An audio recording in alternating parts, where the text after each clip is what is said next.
Good morning. So this morning what we're going to do is we're going to make Cornish pasties. It's pastry. We're going to make some pastry now, and then what we're going to do, put it in the fridge, and I'm going to go out. I'm going to go for a workout because I need to keep busy, get my knees strong. And then what I'm going to do is we're going to come back when the pastry is being put in the fridge for about half an hour or so, and then we're going to make these Cornish pasties. Okay, so in here I've doubled the recipe, but for you guys you need 450 grams of flour. Then what we need is we need some salt, and I'm going to add a tablespoon. I'm going to add a tablespoon. That looks like a good tablespoon. Might add a little bit more. Okay, perfect. Now, okay, so I have Crisco, or another word for it is lard or shortening. We need, you're going to need 115 grams of it, okay? And it needs to be cold. It needs to be cold. So when you make pastry, it usually, what you want to do is not handle it. It's not like making bread. You don't want to overhandle it, because what you want to do is you want to melt. You want to incorporate the lard and the butter without melting it. Okay, it makes the pastry flakier. Okay, so we need 115 grams. So I'm doubling the recipe. So for me, 115 grams is going to be 230 grams. Let's see where we are on that.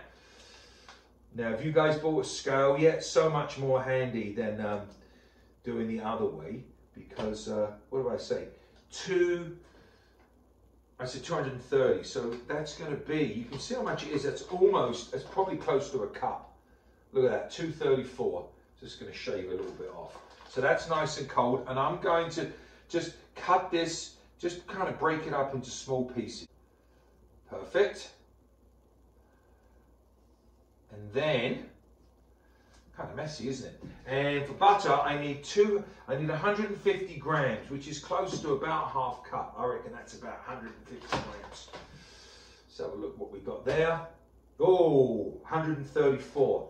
Need another 15 grams. Let's see how we're doing there. It's probably a little much there. All right, there we are. Perfect. So 115 grams, and I'm gonna break this up as well into little cubes. Okay. Now, if you notice in the jug, I have ice water. So everything you want to do for here, for making pastry, you'd like it to be cold. Okay, because you want to incorporate the butter and the shortening into the flour. I'm now going to incorporate this. You can use your fingers, okay, or you can use, I've got some forks here, so that's another way you could go.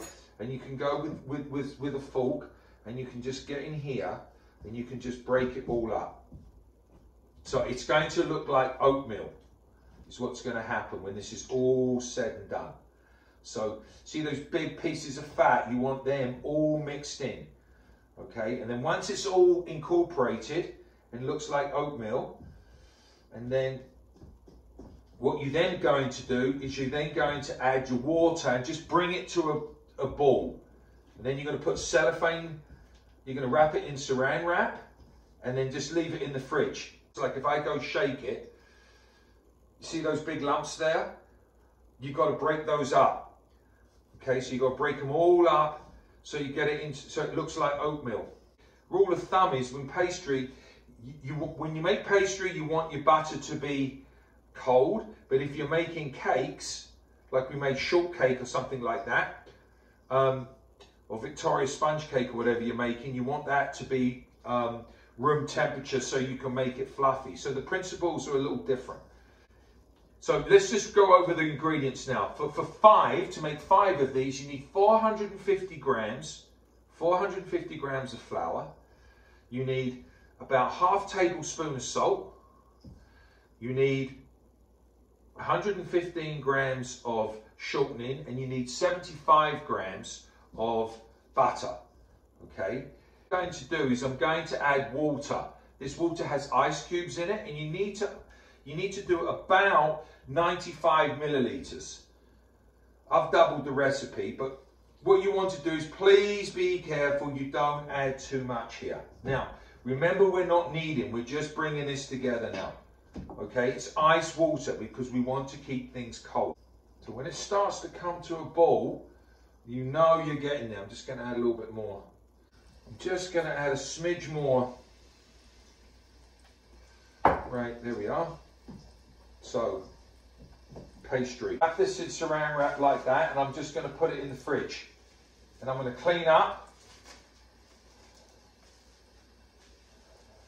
And then I'll show you the next part. Okay, so, right, so I've got these cheap cuts of meat. And you can just go to the butcher's, and what you're going to do is you're going to cut these really fine. Notice I'm holding the knife. I'm just going to shred these really nice fine, just wafer thin, all right? It's tough meat, pretty inexpensive, okay? You want to kind of shred this, make it nice. So this is a little bit of sirloin tip, and you can find odds and ends at the grocery store, okay? So that's kind of fun. This was a suggestion my mother made, just be kind of something fun, different, all right? I wish I could do this at school with you guys, because I'd have it all prepped for you.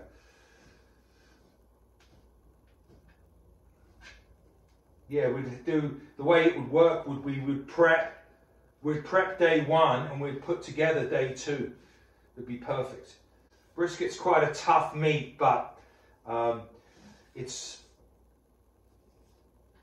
has a lot of connective tissue. It's delicious, it's flavorful, but it's quite tough. So it really likes to be cooked. Cut it thinly and cook it slowly. Now whole brisket, you know, they smoke it and do all that kind of stuff, which I've done. It's quite labor intensive, but doing it like this, no problem. Notice I'm cutting my way from myself. Okay, and what we do is we'll make it into portions. So I'll divvy this up and I'll make 10. So we're going to make them into little portions here. Use a grater for the rutabaga and the potatoes. Okay, you just grate them. And I'll show you how to do that after I've done the beef. 65 grams. So we've got, that's about 65 grams there, you can see. Kind of like the size of a, I don't know, about that size there. Twice the size of a golf ball. Not as big as a baseball though. So 10 portions. 10 portions of those, they're like that. Sweet or rutabaga. So when you've got a vegetable this size, peeled it, you got to deal with it. The way you deal with vegetables, guys, is you've got to square it off first. Okay, so I'm going to, like here, and then it's got a base. Now I can deal with that sucker. 20 grams of this, which is going to be about, that was 600 grams, so it's going to be about a third. Right, so that's cut there. Just be mindful of that, okay? Now this, I'm going to save this. This will be delicious in, you can make mashed potatoes with it. I'm going to have it tonight. I'm having liver and onions. I'm going to use rutabaga and potatoes. I'll keep it in there. Quite delicious. Okay, now let me show you something. So, if I'm going to use a grater, I'd go here like this. Really easy. Do now, really easy. I'm going to quarter them and then I'm just going to cut these really fine.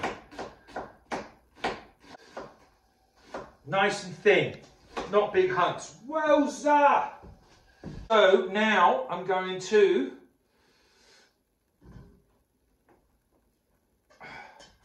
grate this potato. Look, simple. Just go like that.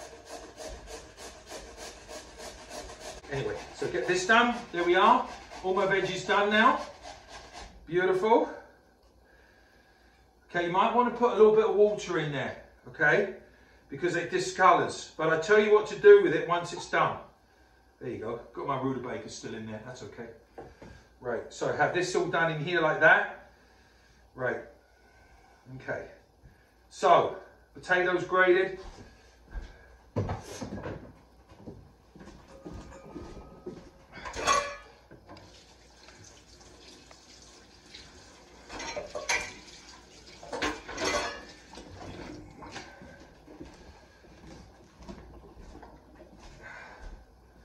Okay, so I've got, what do I have here?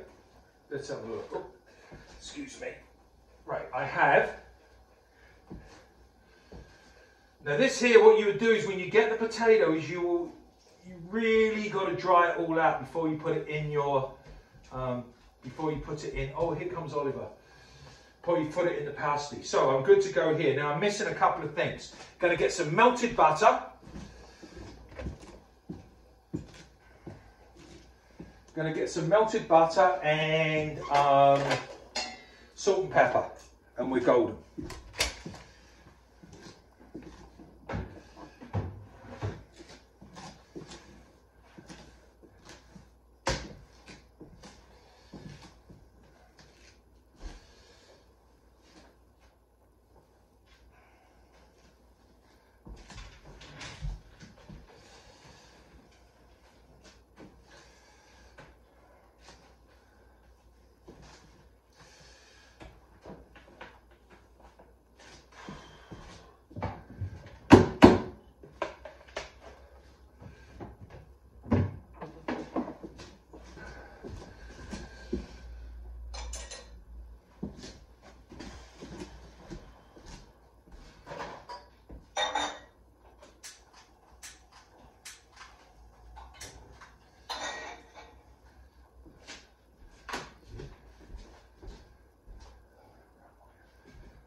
So, good knob butter, put that in there, turn it on nice and low, get that melting.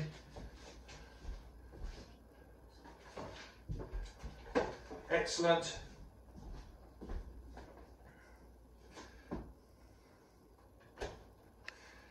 Prep a couple of things here. Look, one.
watch you do it, Ricky.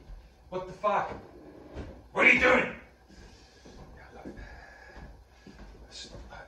Get this all done here. We're all organised now. You see, I've got my salt, got my meat, we've got everything all organised. Now we're going to do 10 of these. So I divided these, that's about 450 grams, 5 portions. Okay, so you know, it might be a little bit wrong, you know, it might not be perfect, but that's okay. So what I'm going to do now is I'm going to push this down like this. Here's my pastry.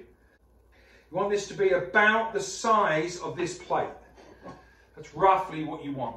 Okay, that's about 24 centimeters, about 12, it's about 9 inches.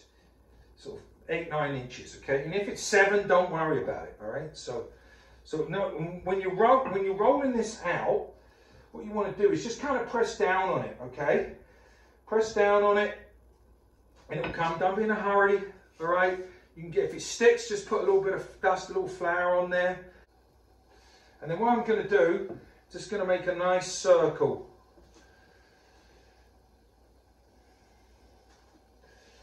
There we are. Now, egg. What you want to do is go around the edge, because this is the sealer. This is your egg, okay? This is the sealer in here like this. Okay, just like that. Lovely. Right, now, you're going to salt and pepper your meat in here like this. And what you want to do is you want to do this on one side. You don't want to fill it all in the middle, because you're going to roll it over. Okay, so there we are there. Butter on there. There you go. Nice. Right, now. And then what I'm going to do, put a little bit of onion on there. Not too much. Sprinkle some onion.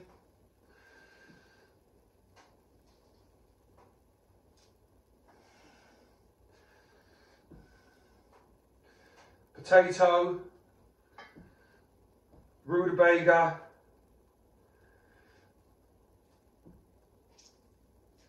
In layers. I'm going to put a little bit of salt on there.